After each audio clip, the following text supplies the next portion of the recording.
नमस्कार, स्वागत है आपका। मेरा नाम है विपिन बेबाक और इस वक्त मौजूद हैं खुर्जा में। और खुर्जा में हमारे साथ मौजूद हैं कांग्रेस के वरिष्ठ नेता अरुणेश यादव। तो यादव जी, पहले फेस के बाद में आपकी मेहनत तो और ज़्यादा बढ़ गई है। नहीं, मेहनत तो बढ़ गई है क्योंकि जिस तरीके का हमें जनता का रिस्पांस मिल रहा है तो हमें ऐसा लग रहा है कि इस बार जो है बीजेपी का जाना बिल्कुल तय हो रहा है। और मौसम भी देखो कितना ज़बरदस्त मौसम हो रखा है, आंधी आ रही है, बरसात भी हो रही है और ये कहीं ना कहीं शुभ संकेत है। इस मौसम में बरसात का होना बिल्कुल शुभ संकेत है हमारे लिए। और बुलंदशहर में अभी 2 दिन बाद यहाँ पे वोटिंग होनी है, तो मेरी बुलंदशहर की जनता से अपील है कि देख समझ के वोटिंग करें। समझ लें कि शिक्षा के क्षेत्र में, रोजगार के क्षेत्र में महंगाई जो बढ़ रही है, भ्रष्टाचार जो बढ़ रहा है, किसानों की जो समस्याएं हैं, इन सबको ध्यान में रख के वोटिंग की जाए। क्योंकि जो पुरानी सरकारें रही हैं, बीजेपी की जो सरकार रही है, बीजेपी की सरकार ने पिछले 10 साल में हमें किस तरीके से परेशान किया है। किसान हो, चाहे नौजवान हो, चाहे महिलाएं हो, चाहे मजदूर हो, हर वर्ग परेशान हुआ है इनसे। और मुझे पूरी उम्मीद है कि बुलंदशहर और खुर्जा की जो महान जनता है वो यहाँ के जो सांसद प्रत्याशी हैं उनको जरूर बदलेगी। और इस बार बदलाव यहाँ भी होगा। बदलाव यहाँ भी होगा, यहाँ भी बदलाव होगा क्योंकि यहाँ पे हमने लोगों से बात करी। आज हम यहाँ चुनाव प्रचार में रहे तो हमें समझ में आया कि जनता, आप भी लोगों से मिले होंगे, कि जनता का मूड जो है वो बदल रहा है। अब जनता परेशान हो गई, झूठी बातों से परेशान हो गई।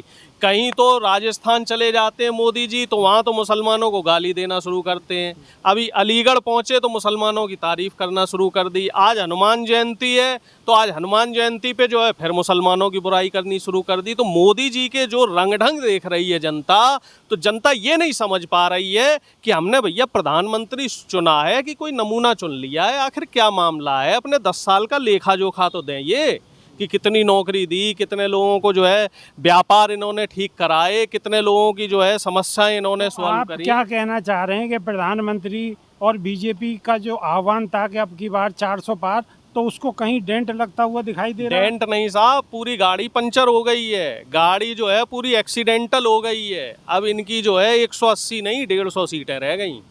इसीलिए अब ये लास्ट में जो है हिंदू मुस्लिम पे आ गए हैं। मतलब जब जब मोदी डरते हैं तब तब हिंदू मुस्लिम करते हैं। जब मोदी जी को डर लगता है तब वो धार्मिक कार्ड खेलते हैं। मोदी जी को काहे का डर? वो तो सत्ता प्रधानमंत्री से हैं। जाने का डर है। 102 सीटों पे अभी जो चुनाव हुए हैं, जो वोटिंग हुई है, उससे उन्हें रुझान मिलना शुरू हो गए। और अब 2 दिन बाद फिर है वोटिंग, तो उसमें आप देख लेना जनता एक तरफा जो है इनके खिलाफ वोट कर रही है, इनकी ज़मीन सरक रही है। इसीलिए इनको हिंदू मुस्लिम, मुसलमान, पाकिस्तान, मंदिर, मस्जिद, यही याद आ रहा है। भाई विकास कार्य पे बात करो ना साहब, कि 10 साल आपने क्या विकास कराया, क्या देश की जनता के लिए काम किया। काम तो विकास आपने के कुछ लिए किया तो वो नहीं। लगातार बोल ही रहे हैं कि भाई ऐसा कौन सा कार्य जो उन्होंने नहीं नहीं, किया। अब मोदी जी भाई ये कह रहे हैं, उन्होंने स्पष्ट तौर हैं। पे कहा है कि भाई हमने रोडें अच्छी बनवा दी, हमने श्री राम का भव्य मंदिर निर्माण करवा दिया। भैया ये बताओ हमने कितने लोगों को नौकरी धारा दे दी, 370 खत्म कर दी। नौकरी कितने लोगों को दे दी, एमएसपी कितने किसानों को दे दी, कितनी फसलों पे एमएसपी दे दी, बहन बेटियों की सुरक्षा का क्या हुआ। हमें ये बताओ ना, जो मूल मुद्दे हैं, डीजल पेट्रोल कम हुआ नहीं हुआ, तो जो मूल समस्याएं हैं वो तो वहीं की वहीं हैं। जिन बातों को लेके आप सत्ता में आए थे, आप कह रहे थे वो 15 लाख अकाउंट में आएंगे और डीजल पेट्रोल पर के दाम कम हो 15 लाख की जाएंगे। बात के लिए तो उन्होंने कह दिया ना, गृह मंत्री ने, उसके लिए उनका जवाब था। चलो नौकरियां एक कि कहाँ भाई ये हैं, तो एक नौकरियां खाली कहाँ हैं, ये बताओ। चुनावी जुमला था। 30 लाख सरकारी पद खाली हैं भैया, वो भी तो दे दो। उसके लिए कह रहे हैं कि साहब स्वराज करें, स्वरोजगार करवाएंगे हम।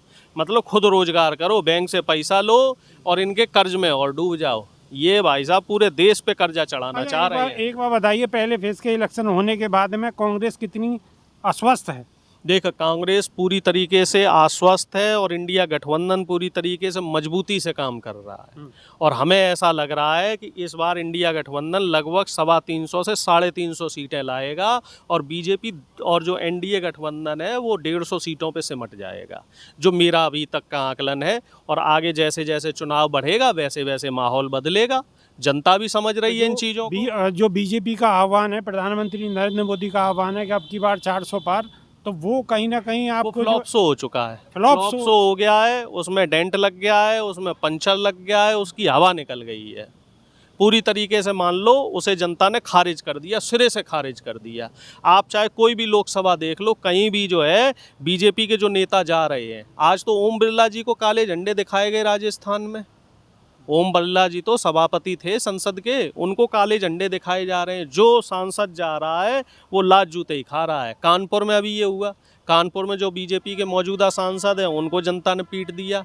संजय निषाद जी जो बीजेपी के मंत्री हैं, उनकी कुटाई हो गई। वो एक शादी में गए थे, वहाँ उनकी कुटाई कर दी वहाँ जनता ने कि भैया मतलब 5 सारी साल तुम देखे नहीं। जितनी भी जहाँ घटनाएं हो रही हैं, क्या बिल्कुल आपके हर घटना आपके अरे संज्ञान में है? भाई सारी सोशल मीडिया का जमाना है, डिजिटल प्लेटफॉर्म पे सारी चीज़ें आ जाती हैं। अब चीज़ें कहाँ छुप रही हैं? अगर आप झूठ का प्रचार कर सकते हो तो सत्य भी तो बाहर आएगा।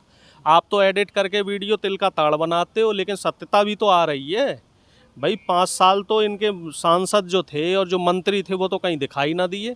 अब ये आ रहे हैं जनता के बीच में, तो आ रहे हैं तो भैया विरोध तो झेलना ही पड़ेगा, और बाकी सब समझदार हैं। तो ये थे हमारे साथ डॉक्टर रणवेश यादव।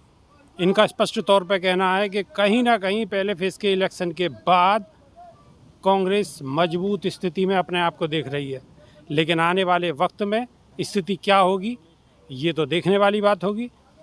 तो अब तक के लिए सिर्फ इतना ही, और नई वीडियो में फिर रूबरू होंगे। जब तक के लिए देसी देख, बिगर ब्रेक, बगैर लाग लपेट, बिल्कुल देसी अंदाज में। बहुत बहुत धन्यवाद।